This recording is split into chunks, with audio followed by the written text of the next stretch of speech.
Welcome to the Remarkable Retail Podcast, Season 5, Episode 3, presented by Market Dial. I'm Michael LeBlanc. And I'm Steve Dennis. Well, Steve, looking forward to this episode. We have a very special guest, Lauren Wiener, BCG, Boston Consulting Group, who you and I first saw on the stage at Shop Talk in Vegas. Was that back in April, talking about retail media networks. Little inside baseball here for our listeners. Michael and I make all these lists about brands we want to have on, or people we want to have on, or topics we want to get into. And getting into retail media networks has been on the list, and we were looking for the right person. And then lo and behold, we heard Lauren's presentation at Shop Talk, which I thought was really, really interesting, very coherent. And we thought, well, maybe we should have her on to talk about it. So she was nice enough to say yes, and we're going to get into what those are all about and what to look out for if you're thinking about getting into them in a more significant way, or at all, I guess, at this point. Looking forward to that a little later on. Now, let's jump in to news of the week. So lots of news coming out about Macy's. They're doing a bunch of things. I saw something with Toys R Us, and I saw something about expanding their small store strategy, which you and I have talked about over the years, actually, a couple of times. But they seem to be putting the foot in the gas pedal. What do you take away from their news, their PR that they've been putting into the market this week? Well, maybe just a general comment on their PR strategy. There's a bunch of things they keep announcing where the take seems to be like, we just discovered that stores help our e-commerce business, or multi-channel is kind of an interesting thing. And I just don't understand why you make a big deal of things that anybody who knows anything has known for 10 or 15 years. It's just a weird strategy to support. What did you say in your, what was your comment? It was like 1999 called. They want their press release back or something. I think it just makes them look dumb, honestly. So I don't get that. But the two specific things that came out this past week was they are going to be opening Toys R Us in-store shops at all of their U.S. locations between basically the next couple of weeks and mid-October. The store size is going to vary, presumably based on the size of the store that's hosting them and the revenue potential. They plan to flex them a bit for the holidays, which makes sense. And I don't know. I mean, I think you and I were talking off mic. I think there's a difference. You know, if you're a struggling retailer, or really any kind of retailer, do you do something that's incremental, which gets incremental traffic or drives some sales, or maybe gives you a little bit of a brand halo? Those are all perfectly fine things to do. And I think it's on base. It's like a single. And for this seems like a perfectly nice thing to do. They really don't have a toy business. There is a sort of a vacancy in the market of toys essentially on the mall. So I think it's a nice incremental opportunity. Is this going to meaningfully move the dial on fixing Macy's value proposition? I think absolutely not. So nice to do, but I don't think very, very profound in the scheme of all of Macy's challenges. It's also a little bit of bet on the brand Toys R Us, right? I mean, again, we were talking off mic. Toys R Us never went away in Canada. It's a nice, thriving business. It's owned by a gentleman named Doug Putman. They got 80 stores. They do quite well, as they were even before times got choppy for the Toys R Us brand globally. But in the U.S., does it make sense to revive a brand and make that the flagship? Do you think? It seems like they're taking a bit of a bet. I guess your point is, who else would you take that bet with? Because there's a bit of an absence. I mean, you could look for other toy retailers, but at least they've got some name. But I don't know. It seems like a two-edged bet. What do you think? We talked about this off mic about how yesterday I went to go visit the Macy's store near me, as well as the Dillard's and Nordstrom, and they're just putting Toys R Us shops in there. There is so much excess space in that store. It is mind-boggling. It's basically free real estate. Now, that's maybe not true in a small percentage of their stores, but in most of their Macy's stores, they have very, significant areas of very low productivity. So I think it's pretty easy for them to do this. They've been testing it a little bit, so I assume they have some results. But, when people are looking for toys, Amazon has a huge toy business. Walmart and Target have huge toy businesses. They basically had, part of the reason why Toys R Us got into some trouble has to do with the leverage buyout, but a lot of it has to do with what happened with the internet and what happened with with Walmart and Target making toys essentially a loss leader. And if, not to be sexist about it, but if, the sort of typical soccer mom is doing her shopping and needs to pick up a toy for Bobby's birthday, really easy to do. So Walmart and Target have frequency. Macy's does not. Will this drive some incremental traffic? Probably. But like I say, I doubt it's going to be very significant to the total.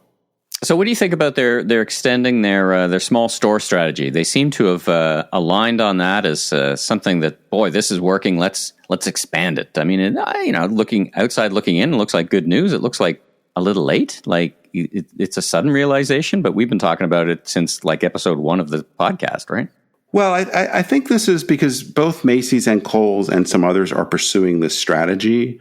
I think it's perhaps worth getting into it in more detail. But I guess what I would say is it is a very late response to something that has been going on for 20 years. Macy's has been hemorrhaging, as has all the mall-based department stores, market share. People usually talk about it being the internet, but the big driver for many years was losing market share to Kohl's, losing market share to TJ Maxx, to Bed Bath & Beyond, a lot of these kind of category killers or specialists that have more convenient locations and in many cases have better prices. I would assume this has been a known problem at Macy's for a long time. It's appalling to me that it has taken them so long to address it. This I would put about, kind of put in the category of Toys R Us is, interesting, nice incremental opportunity. What this really means for their overall portfolio approach, I think, they're going to have to be much more aggressive at creating a hub and spoke system, which means making their bigger stores much more interesting, much more magnets, and making these smaller stores much more convenient. So at this point, like here in Dallas, they've got 3. If this strategy is going to work, they're going to need 20. I don't think we know how well this strategy is working until they deploy it on a market by market area. And they're taking so far a really kind of scattershot approach, but it's early. But I would look for this to not move the dial very much unless they start to take much more aggressive action. But they presumably need to test it a bit more before they decide to do that. Let's go all the way over to South Korea, to Seoul. Interesting launch. I caught this, and you caught this as well, from Nike debuts a new store, Concept Studio. It's got things like gender-agnostic items and a content studio, as I said, and then digital mannequins. Did you see this store? It looks pretty cool. What do you think? Well, I haven't been to Seoul, but to see it, but I'd like to. Nike, if you'd like to fly me over there, I'm available. Yeah, this is part of the consumer direct offense, and Nike, and I think, from an innovation standpoint, Nike is a great company to really study. They are working on and have deployed a number of different formats. So the consumer direct offense is partially pulling back wholesale distribution from essentially mediocre retail partners, focusing on a few key ones like Dick's Sporting Goods and others, and then opening these various owned formats. So House of Innovation, which is really the showcase store, they're about, I think, to announce a 4th location for that. I think I know where it is, but I'm not sure I'm supposed to know where it is. And then they have these Nike Live, Nike Rise, Nike Style stores, the new ones, which are smaller formats with more targeted offerings, leveraging a lot of technology. And so I'm still a little unclear about the differences between Style, Rise, and Live, because they're sort of blurring for me. But I think these are just different iterations of concepts they're testing. But clearly Nike's very bought in, I guess you could say, to this own store concept. They're also doing Michael Jordan stores. Those are coming as well. Let's finish off with a little bit of, I guess, economic news. We talked about it last episode in some details, but maybe we should just pulse it here. I see Goldman is talking about whether there will or will not be favorite drinking game now, I guess, recession, betting on a recession. But what are you hearing on the street? Well, I think a lot of warning signs, I guess, flashing red. The Goldman CEO did come out and say there's a 50% chance of recession, which I guess was a more dire outlook than they had been giving a couple months back. I saw a couple reports in the news which seem a little bit alarmist, a little bit Chicken Little to me. But Retail Dive had a story that 60% of small retailers could close by the fall, given all the economic pressures. I have a hard time believing a number that high. There was another study from Alignable, I believe, that found that 35% of small businesses, so this isn't just retail, but 35% of small businesses couldn't pay their rent in full or on time in June, and that was up from 9% in January. So, again, he's sort of fraying around the edges, that on top of what we talked about last week, the inflation, the consumer confidence, interest rates about to go up significantly. It's just more buckling up, buttercupping. Yeah. And, finding people. It's a funny thing. I was talking to a couple of restaurateurs and they said, listen, it's not about the demand. We just can't find the people. Half the restaurants closed. Like, it's a really weird time, right? Like, you would typically have economic conditions trending downward, which typically resulted in more people being available for work, and those two things would balance. But it's going to be, if there is a recession, I think it's going to be a strange recession because it's like a full employment recession. Like, I think companies are going to be reluctant to lay a lot of people off because they're like, we might not get them back. I mean, it's been 40 years, I think we talked about last week. It's been 40 years in the U.S. anyway. I know some other countries have more challenges with hyperinflation, but it's been 40 years in the U.S. I think, Canada is kind of a similar perspective, the UK, other major Western markets where we've seen anything like this kind of inflation. So really, for the most part, the leaders of today don't have any experience navigating a world of hyperinflation. They weren't born yet, or they were, 10 years old or something, right? So I think we've got this, lack of experience with dealing with inflation. But to your point, we've also got this unusual thing going on where the labor markets are so tight. So that's not a typical inflationary, recessionary kind of environment, plus continued supply chain, plus COVID rearing its ugly head, plus, other, plus people not going to the workplace anymore, like downtowns are. Yeah. I saw some news about downtown traffic in New York City is at like 35, 40% of what it was still, right? I mean, this is a couple of years later. So this feels structural, right? And that's a big change to take into account. It's not a short-term change that could be what is contributing to a lot of small businesses grow up around the ecosystem of downtowns across the world. And they're just not getting the people, some of these folks, right, in the commuters or whatever. Not a new point, but I think this premium that is many retailers and others have put on to their operating model in the last few years of developing more agility is really important. I think the other part is really trying to stay humble, right? Like, to realize that we haven't really seen this before, and maybe our intuition isn't going to serve us that well, or our little bag of tricks, the arrows in our quiver that have worked in the past, maybe be a little less confident that that's going to work, because we are in really, really different times, and, what got us here may not get us there. We'll be right back with our interview with Lauren Wiener from BCG right after this message. Marketile is an easy-to-use testing platform and emboldens great decisions, leading to reliable, scalable results. With Marketile, you can be confident in the outcome of your in-store pilot initiatives before rolling them out across your fleet. In a challenging retail climate of supply chain disruption, labor shortages, and dynamic customer behavior, the need for reliable insights has never been greater. Validate your remarkable ideas with Marketile's in-store testing solution. The proof is in the testing. Learn more at marketile.com. That's marketile.com. Well, Michael and I are delighted to welcome Lauren Wiener to the podcast. Hi, Lauren. Thanks for joining us. How are you doing today? I'm doing great. Thanks for having me. And where are you joining us from? Joining you from New York City at the BCG office at 10 Hudson Yards.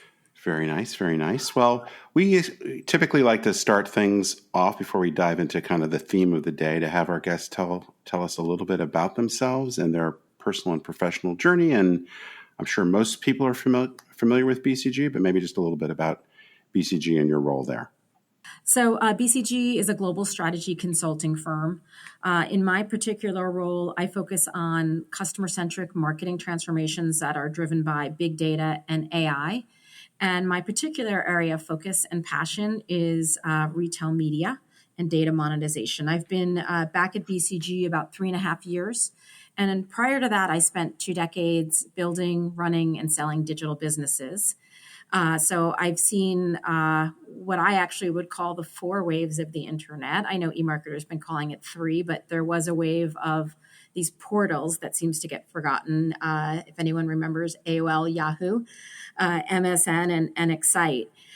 So it's been quite a journey. I think retail media is the latest and most exciting wave, and the one that really builds on top of search and social versus serves as a replacement for it. Well, you're certainly in a very interesting area. The origin of having you on was Michael and I both saw you back several months ago, I guess now, in Las Vegas on the stage at Shop Talk. And you gave what I thought was a really, really fascinating and very coherent overview, I guess, as well as kind of a deep dive into media networks. So why don't we dive in, and maybe just to kind of get us all level set here, when we're talking about retail media or a retail media network, what is it that we're talking about here? Yes, great question. And I think it is important that we align on what we're talking about. So when I say retail media network, I'm really talking about the business of primarily retailers selling advertising to their vendors and also to other advertisers, both on their own site, but also using their data that they have on customers to help advertisers find their coveted segments that they're looking to reach offsite. And so that offsite part is a retailer using their data to target consumers on Google, on Pinterest, on Facebook, or just programmatically across the web. So that's the digital piece of it. But given that many retailers are also brick and mortar, there's also an interesting and emerging omni-channel component to it, where some retailers are looking to leverage their stores for advertising vehicles, or if they have gas stations, even fuel pumps as advertising vehicles. So I know as we were digging into this a little bit, there's some, I guess, additional lingo which you started to talk on, this idea of online versus in-store, on-site, off-site, endemic, non-endemic. Can you just help us understand the terminology a little bit more? Yes, of course. So on-site is basically a retailer's owned digital assets. And so their website, their app, their email. Off-site is this idea of a retailer using the first-party data that they have collected on consumers in a variety of ways and is typically enhanced with third-party data to do off-site. So the off-site piece is leveraging their data in a DSP like a trade desk to buy programmatically, or leveraging their data in a privacy compliant way on Google, Facebook, Pinterest. In-store is typically brick and mortar assets. And so that is like the physical store location of a Walmart or a Target. Or again, it could be if it's Kroger and they have gas stations as part of their offering, it could be the fuel screens. And so it's the brick and mortar assets when I'm saying, the in-store part of it. Endemic versus non-endemic. So endemic is vendors that are part of an e-commerce offering, whether in-store or on one of the digital assets. And non-endemic is an advertiser that is potentially adjacent to a retailer. So, for example, for Target, a non-endemic could be something like insurance. So Target has a big baby registry business.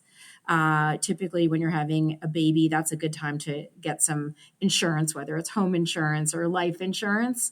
And so a non-endemic category that's adjacent and would potentially really benefit from reaching new parents is life insurance.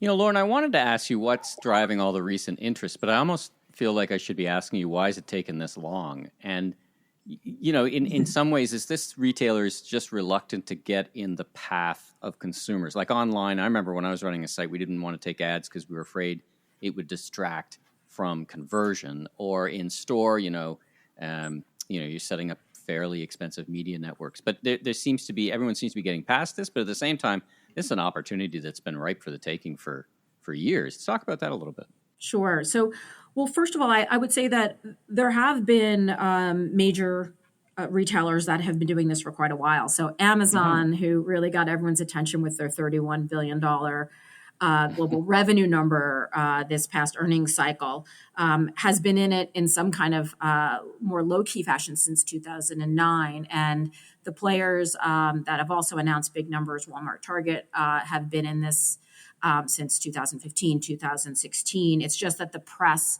hasn't really caught the attention.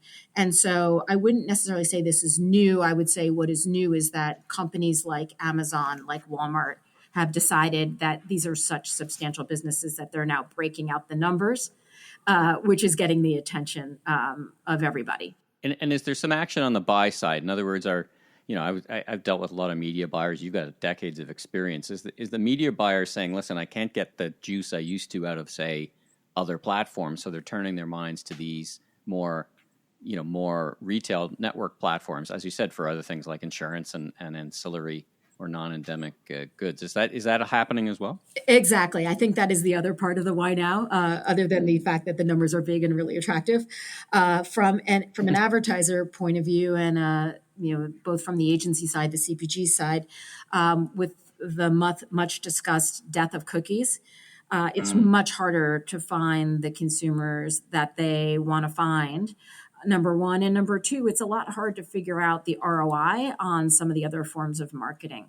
And so retail media with the first party data on customers that so many of these retailers have from their loyalty programs or from their subscription businesses, plus the ability to actually tie that targeted advertising in what we call closed loop reporting down to a transaction level is something really, really interesting to CPGs in particular, but also other advertisers. So I think that's number one. Number two, and adjacent to that, a lot of money historically has been spent on trade dollars. But the trade dollars typically are faulty in a couple of different ways, in the sense that the spenders typically don't have control, they don't have transparency, and they don't have great measurement.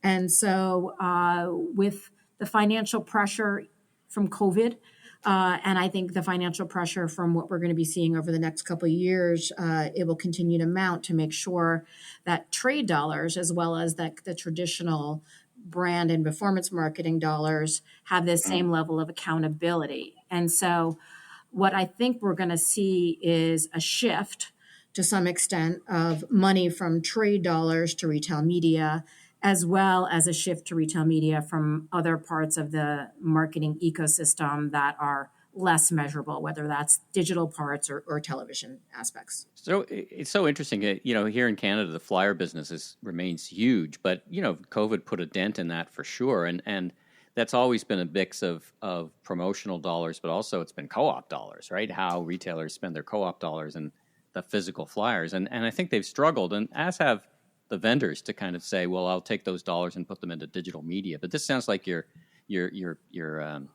fixing that constant battle between the two. Now, how big are we talking about? Can you help us dimensionalize this opportunity? We're talking about some pretty exciting stuff. How many dollars are we talking about here? Yeah, so it's definitely a big market. BCG's forecasted that it's going to be a $100 billion market by 2026, growing at a rate of about 25% a year. And as we were just talking about that, it's some of it is just the net growth of digital, but some of it is this share shift, both from other pockets of media and from trade. So there's a real offensive reason to get in this fast growing market, but there's also a defensive reason to be part of it if you're a retail, which kind of ties back to your other question on, why now? During the interview, you mentioned a few big players, Amazon, Walmart, Target.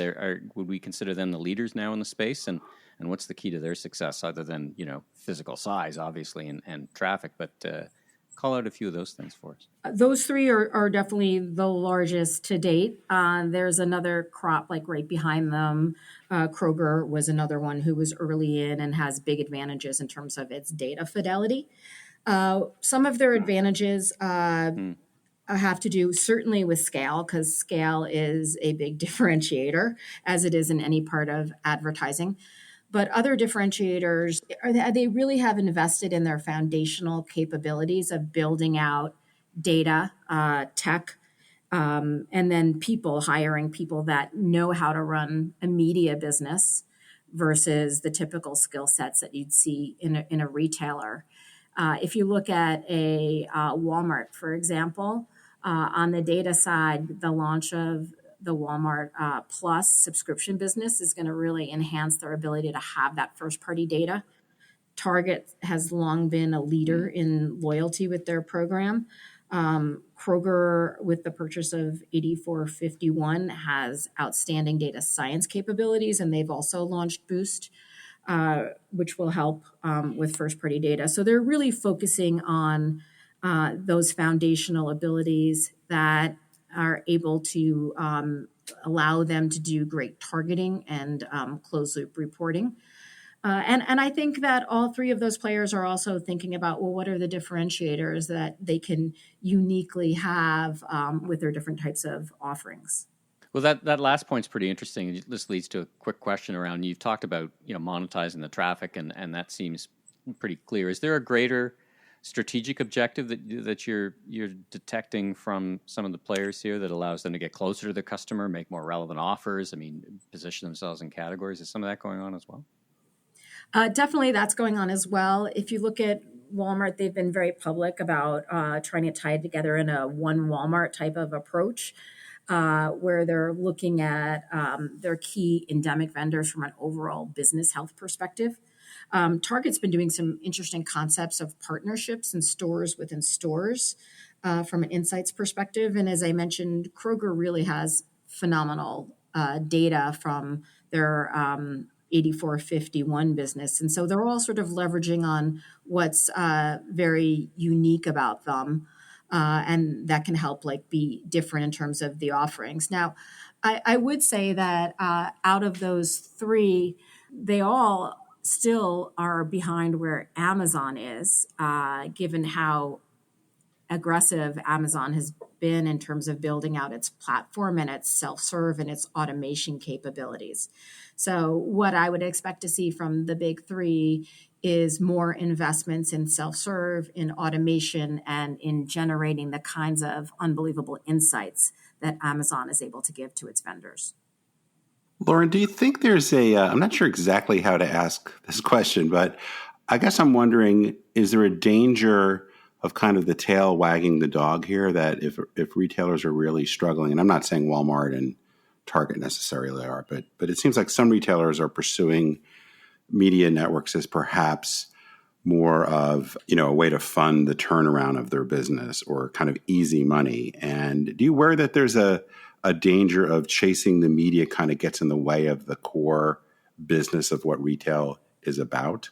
That's a great question. And it's probably the number one question I get when I talk to CEOs and chief customer officers about retail media.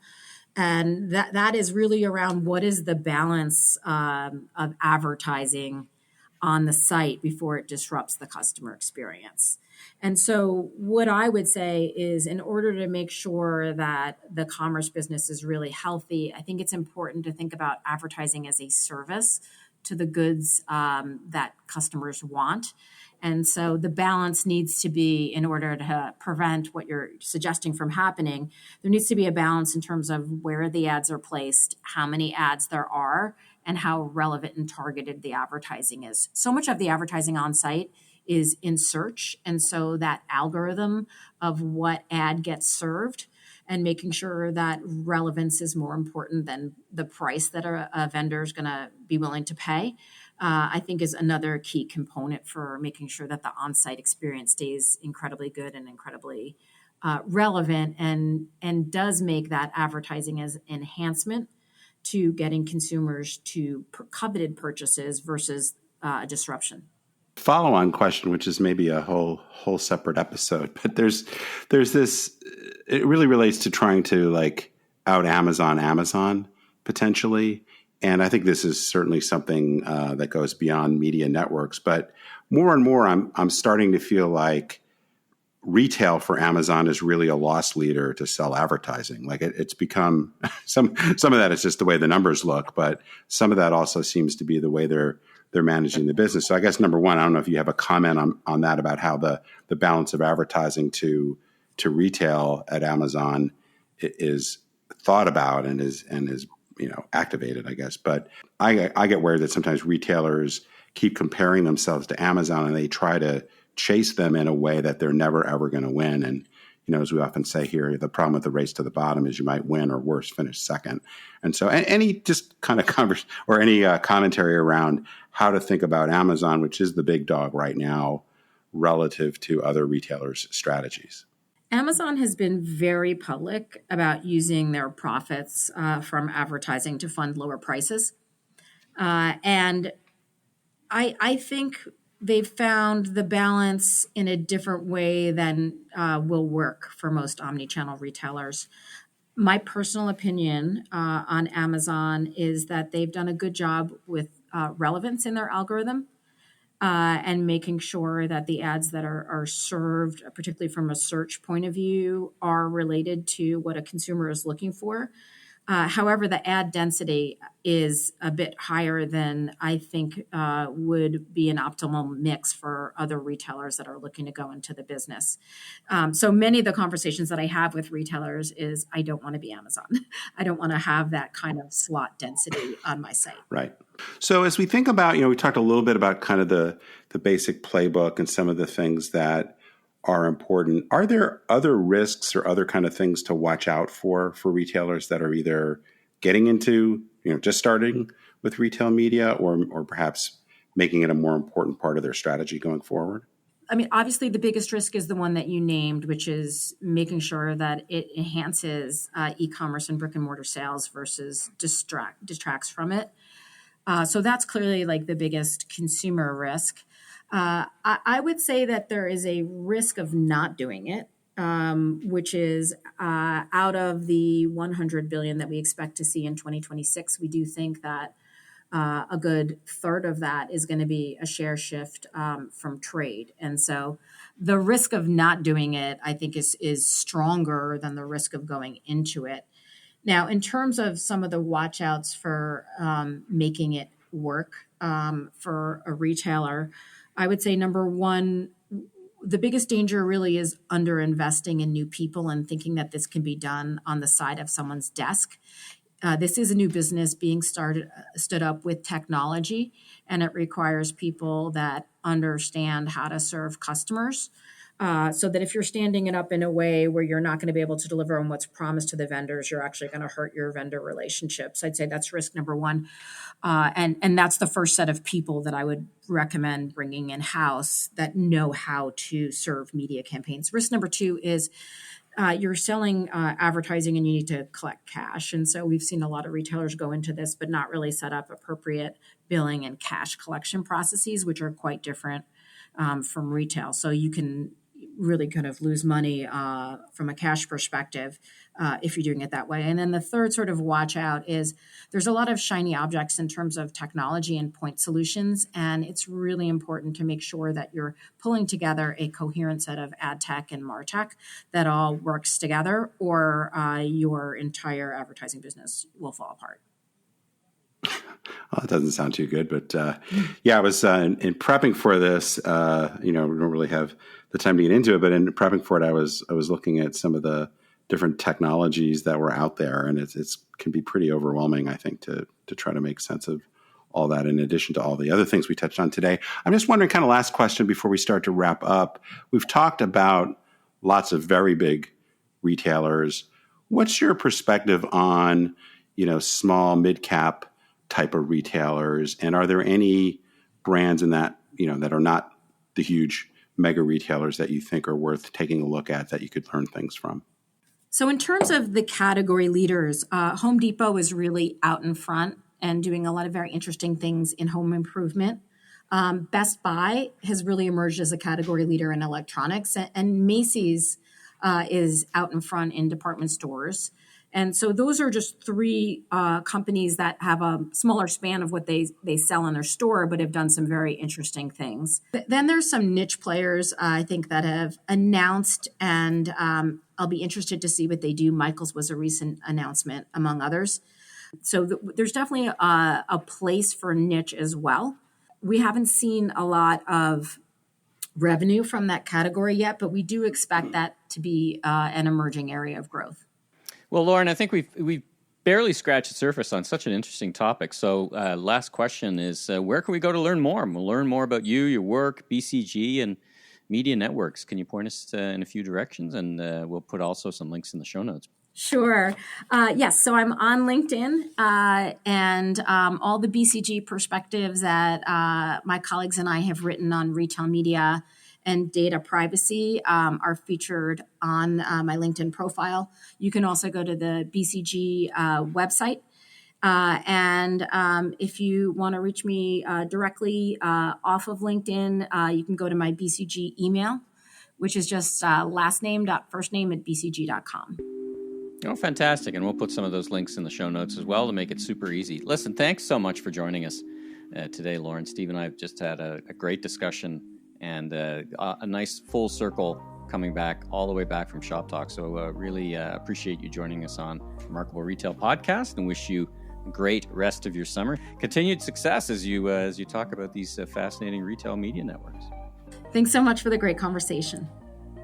If you like what you heard, please follow us on Apple, Spotify, your favorite podcast platform, so you can catch up with all our great interviews, like our discussion with Seth Godin on what retailers can actually do to fight climate change. New episodes of Season 5, presented by Marketel, will show up each and every week. And be sure and tell your friends and colleagues in the retail industry all about us.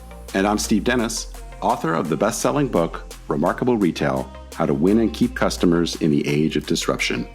You can learn more about me, my consulting, and keynote speaking at stephenpdennis.com.